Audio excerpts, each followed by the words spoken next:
গতরাতে যে স্বেচ্ছাসেবক দলের নেতা মহানগর উত্তরের আজিজুর রহমান মুসাব্বির ওনার হত্যা সংক্রান্তে আজকে ভোরের দিকে ওনার মিসেস বাদী হয়ে একটি এজাহার দিয়েছেন।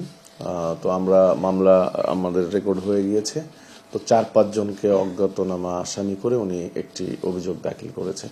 তো আমরা সেটি সামনে রেখে আমাদের তদন্ত কার্য এগিয়ে নিচ্ছি। না, ভিডিওটি আপনারাও দেখেছেন যে একজনের ফেস দেখা যাচ্ছে, অস্পষ্ট হলেও বোঝা যাচ্ছে যে তার মুখাবয়ব বোঝা যাচ্ছে, আর একজনের ফেস ঢাকা। তো যার ফেসটি দেখা যাচ্ছে সেটি নিয়ে আমরা কিন্তু গতকাল রাত থেকেই কাজ করে আসছি, আমাদের ডিবি টিমও কাজ করতেছে।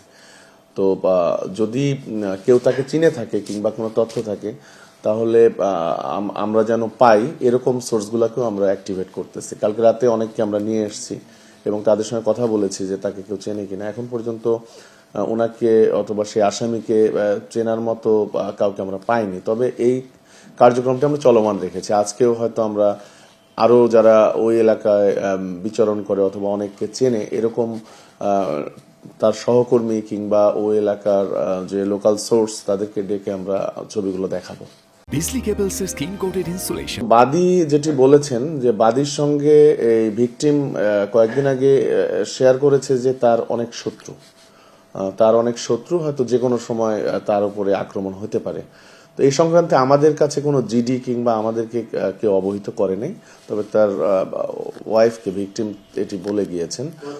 না, প্রমাণাদি আমরা বাদীকে বলেছি যে এরকম কোনো বাদী এরকম কোনো কিছু বলতে পারে না, স্পেসিফিক কোনো নাম কিংবা এটি কি কোনো অন্য কোনো অন্তর্কোন্দলের যে মূল ইস্যুগুলো বলতে পারে না। তবে এতটুকুই বলেছে যে ভিকটিম বলে গিয়েছে তার অনেক শত্রু, যে কোনো সময় তার উপরে আক্রমণ আসতে পারে।